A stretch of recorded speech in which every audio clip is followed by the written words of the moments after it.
환영합니다, 여러분. 지난번 심층 탐구 시간에 이어서 오늘 다시 인사드립니다. 네, 반갑습니다. 저희가 지난번에는 그 연력학이라는 학문이 가진 아주 기초적인 뼈대, 그러니까 에너지에 대한 좀 넓은 그림을 한번 훑어봤잖아요. 맞아요. 가장 기본적인 개념 위주로 다뤘었죠. 네, 그래서 오늘은 그 연장선상에서 우리가 확보한 그 핵심 교재, 그 중에서도 딱 두 번째 자료에만 완벽하게 집중해 보려고 합니다. 아, 드디어 본격적으로 들어가는군요. 네, 교재의 2장 후반부부터 7장까지의 세부적인 작동 원리랑 역학적 흐름을 아주 깊숙하게 파헤칠 겁니다. 사실 텍스트만 쓱 보면 뭔가 개의 에너지 변화라던가 상태방 정식, 검사 최적 이런 좀 딱딱한 단어들이 쏟아져서 약간 학술적인 미로에 빠진 느낌이 들 수도 있거든요. 네, 수식도 워낙 많고 시스템 해석이 방대하니까 충분히 압도될 수 있죠. 근데 오늘 파헤칠 내용이 단순한 종이 위의 이론이 아니라는 걸 여러분께 꼭 말씀드리고 싶어요.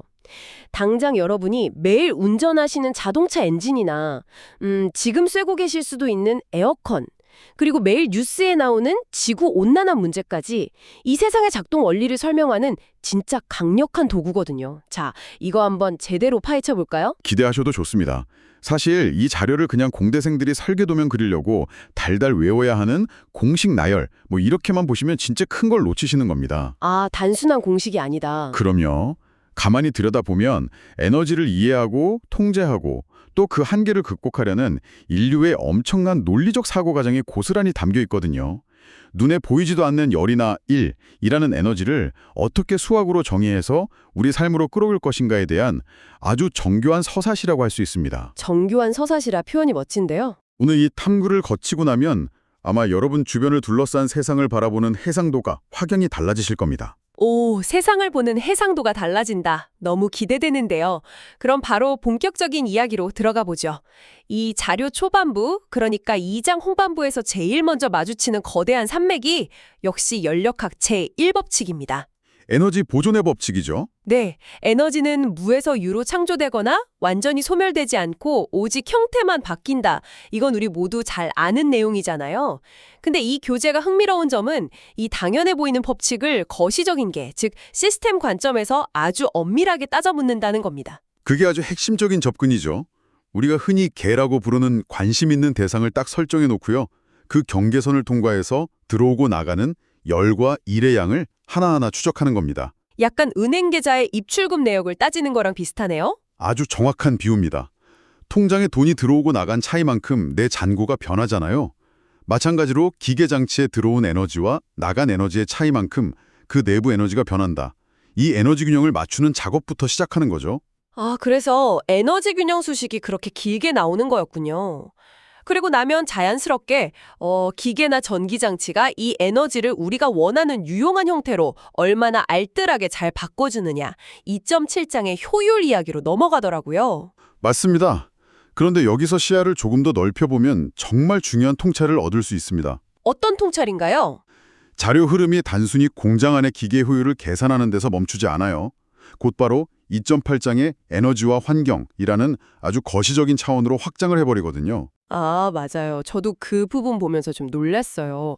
연력학 교재에 갑자기 오존층 파괴나 도시 스모그, 산성비, 지구온난화 같은 환경 문제가 꽤 비중 있게 등장하잖아요. 이게 시상하는 바가 굉장히 큽니다. 연력학이 그저 터빈안이나 자동차 후드 아래에만 고립된 학문이 아니라는 뜻이죠. 우리가 화석 연료를 태워서 에너지를 뽑아내고 효율을 따지는 그 모든 행위들이 필연적으로 지구라는 더 큰 연력학적 시스템에 흔적을 남기게 된다는 겁니다. 지구라는 시스템의 잔고에도 영향을 미치는 거군요. 그렇죠. 이 자료는 어떤 정치적이거나 감정적인 입장을 철저히 배제하고 있습니다. 대신에 에너지를 변환하는 행위 자체가 대기와 지구 전체의 에너지 균형에 어떤 물리적, 화학적 영향을 미치는지 아주 냉철한 과학적 관점에서 짚어주는 거죠. 에너지를 쓴다는 건 결국 우리를 둘러싼 환경, 나아가서 우주 전체의 어떤 형태로든 영수증을 남긴다는 거네요. 영수증을 남긴다. 무서우면서도 확 와닿습니다. 아주 적절한 표현입니다. 그렇다면 이렇게 에너지를 다루고 변환하려면 그 에너지를 실어 나르는 매개체, 즉 그릇에 대해서도 완벽하게 이해해야 할 텐데요. 그래서 자료의 다음 단계가 3장, 순수 물질의 상태량으로 넘어갑니다. 에너지가 유입되고 유출될 때 물질이 어떻게 반응하는지를 추적하는 단계죠. 여기서 그 압축액, 포화액, 포화 증기, 과열 증기 같은 상태 변화 단계들이 막 등장하는데요.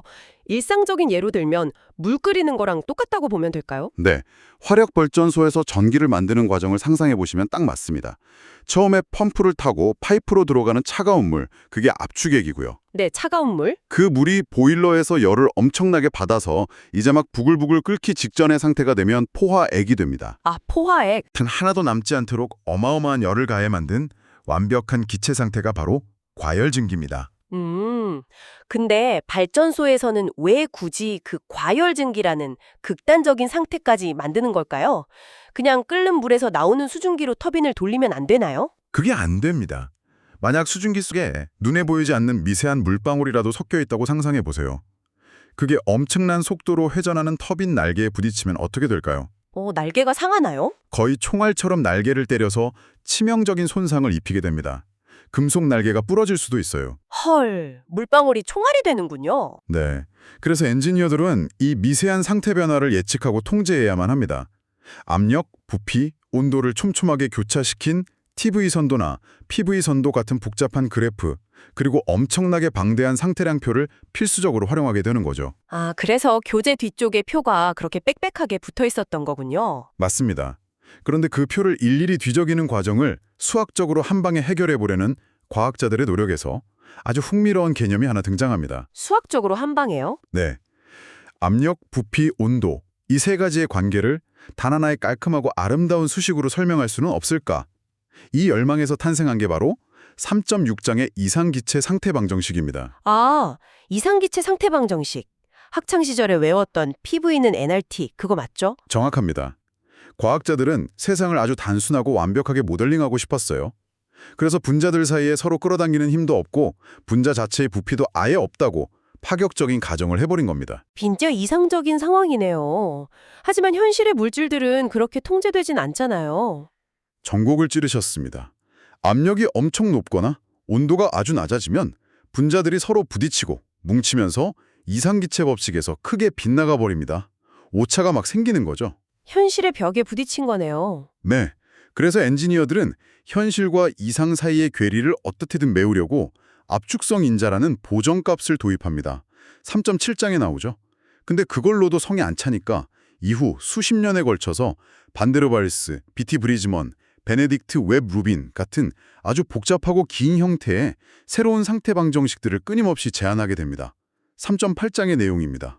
와, 완벽한 이론을 꿈꾸지만 결국 복잡한 현실의 변수들을 하나하나 수식에 우겨 넣어야 했던 거군요.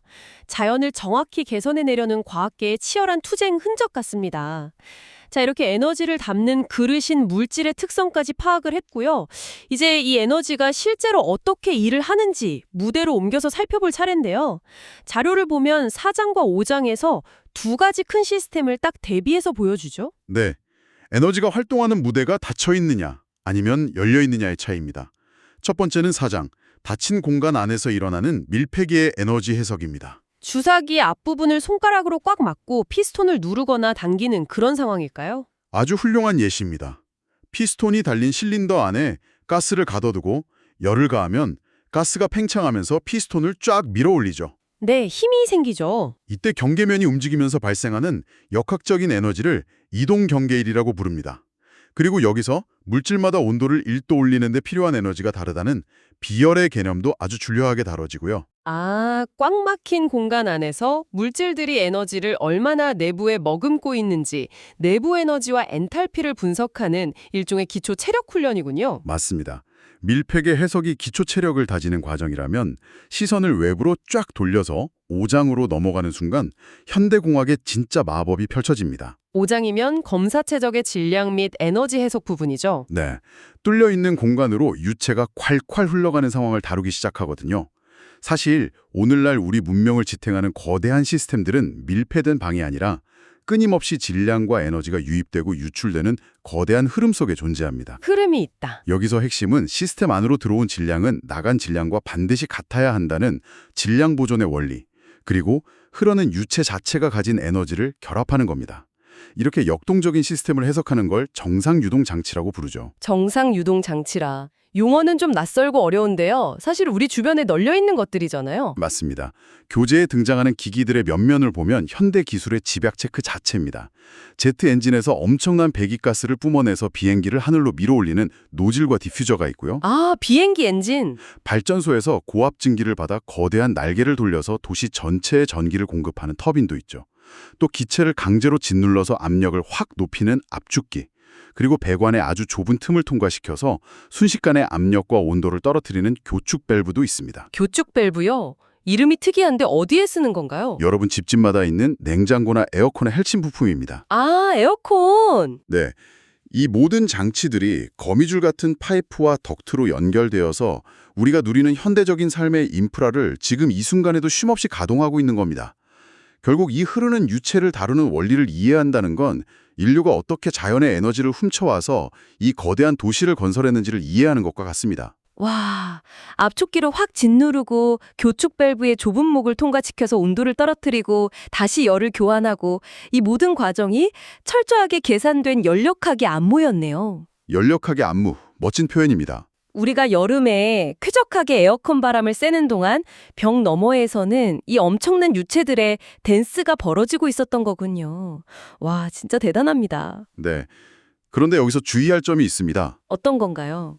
이렇게 완벽하게 에너지를 통제할 수 있을 것 같은 자신감이 막 충만해질 즈음에 이 교재의 후반부에서 아주 뼈아프고 근본적인 질문이 하나 등장하거든요. 6장으로 넘어가는 대목입니다. 아, 뼈 아픈 질문? 그게 뭔가요?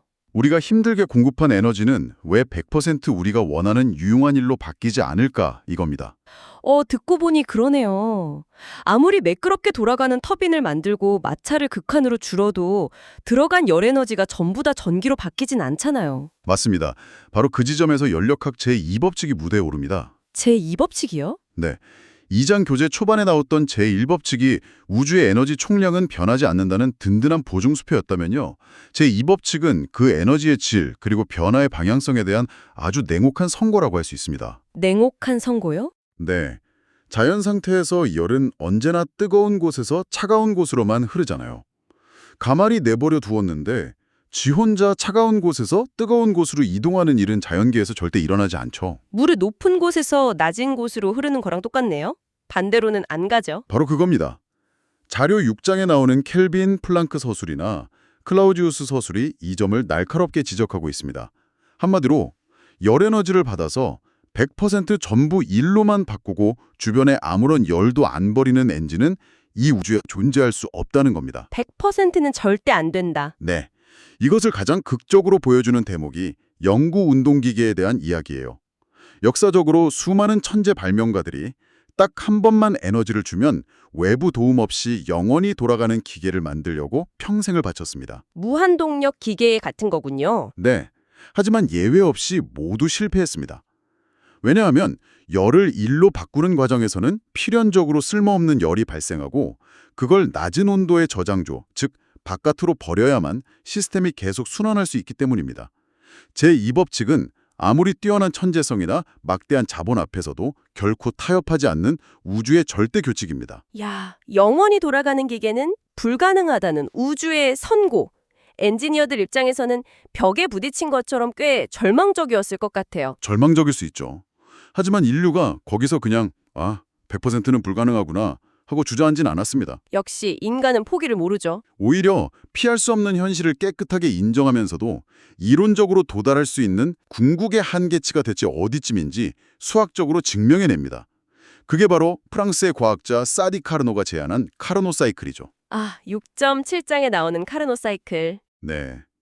현실에서는 당연히 마찰도 있고 열 손실도 발생하지만 그런 모든 손실이 전혀 없는 완벽한 가역 과정들로만 엔진을 만든다면 어떨까 상상해 본 겁니다. 완벽한 이상적인 기계네요. 카르노 열기관은 현실에서는 절대 만들 수 없는 유니콘 같은 존재입니다. 하지만 공학적으로는 엄청난 의미를 가지죠. 엔지니어들이 새로운 엔진을 땀 흘려 개발했을 때 이 카르노 엔진의 효율이라는 절대적인 만점 기준표를 바탕으로 평가를 할 수 있거든요. 우리 기계가 이론적 한계에 얼마나 근접했는지 비교해보는 거군요. 맞습니다. 우리가 100점 만점에 60점까지 왔구나.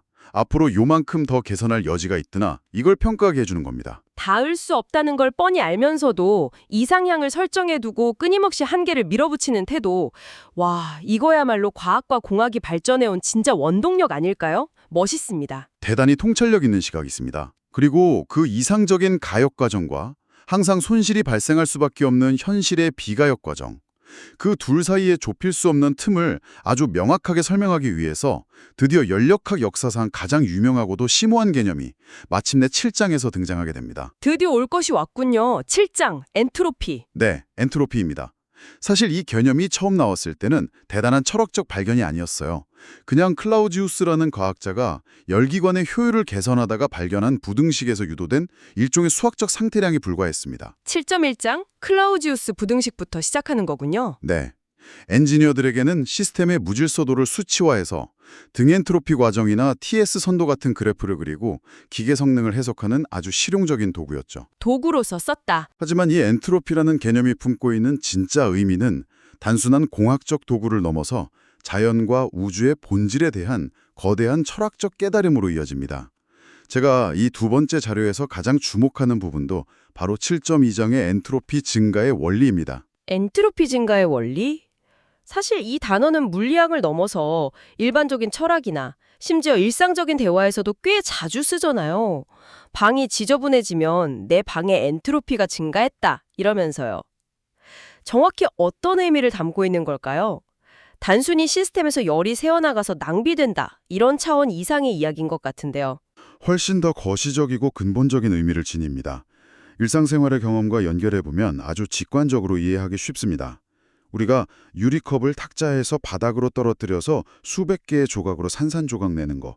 이건 순식간에 일어나는 아주 쉬운 일이잖아요. 네, 순식간이죠. 청소하기만 귀찮고. 그런데 아무리 오랜 시간을 기다려도 그 깨진 유리 조각들이 바닥에서 스멀스멀 모여들더니 허공을 날아서 다시 완벽한 형태의 유리컵으로 탁자 위에 결합하는 일.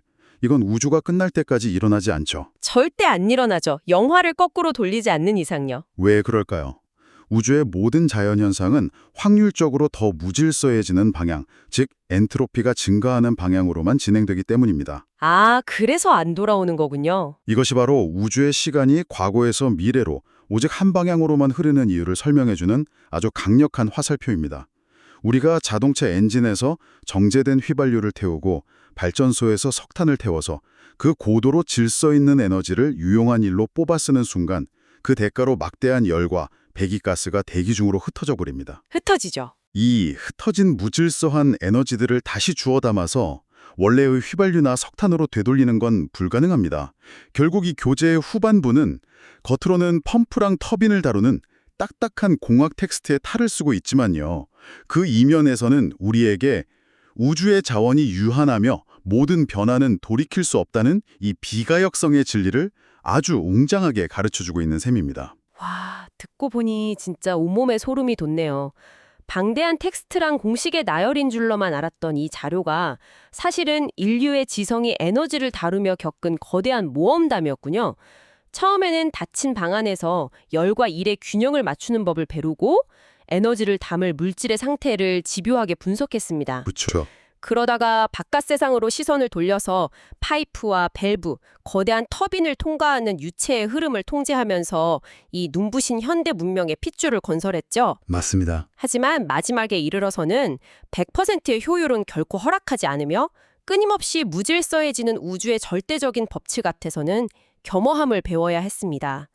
에너지를 어떻게 통제하고 활용할 것인가 하는 기술적 자신감과 그 피할 수 없는 한계를 철학적으로 수용하는 과정이 아주 정교하게 교차하는 긴 여정이었습니다. 아주 완벽한 요약입니다. 지금 이 탐구를 함께 하신 여러분이라면 앞으로 일상이 결코 이전과 똑같이 보이지 않으실 겁니다. 당장 푹푹 찌는 여름날 에어컨 온도를 낮출 때 그 좁은 교축 밸브를 통과하며 압력이 뚝 떨어지는 냉매의 흐름을 상상하게 되실 거고요. 또 기후변화에 대한 뉴스를 접하실 때는 단순히 환경보호하자는 차원을 넘어서 지구라는 거대한 시스템의 에너지 균형과 엔트로피의 증가라는 물리적인 현실을 떠올리시게 될 테니까요. 그게 바로 아는 만큼 보인다는 거죠. 네, 이 모든 것이 여러분의 일상에 소리 없이 떠받치고 있는 거대한 우주의 규칙들입니다. 자, 전문가님. 이 길고 기뻤던 여정을 마무리하면서 우리 청취자 여러분께 마지막으로 던져주실 화두가 있을까요? 네, 이 깊고 긴 여정을 끝낸 여러분의 날카로운 비판적 시각을 자극할 만한 생각거리를 하나 던져드리고 싶습니다. 내일 아침 인터넷 뉴스나 소셜미디어에서 누군가가 엄청난 혁신적인 발명을 했다고 주장하는 겁니다. 오, 솔깃한데요? 예를 들면 외부에서 어떤 연료도 공급할 필요 없이 무한정 전기를 생산하는 발전기를 만들었다거나 아니면 들어간 에너지를 단 1%의 손실도 없이 100% 동력으로 바꿔주는 완벽한 엔진을 개발해서 곧 상용화한다고 말이죠. 가끔 그런 기사들 진짜 뜨잖아요. 자, 그럴 때 오늘 여러분의 머릿속에 장착된 연력학 제2법칙과 엔트로피 증가의 원리라는 아주 강력한 렌즈를 통해서 그 주장을 투사해 보십시오. 과연 그 천재 발명가는 아인슈타인도 부정하지 못했던 우주의 철칙을 꺾고 기적을 이뤄낸 것일까요? 아니면요. 아니면 겉보기엔 그럴듯하게 포장되어 있지만 시스템 어딘가에 우리가 보지 못한 교묘한 열 손실을 숨겨두고 기만적으로 무질서도로 증가시키고 있는 것일까요?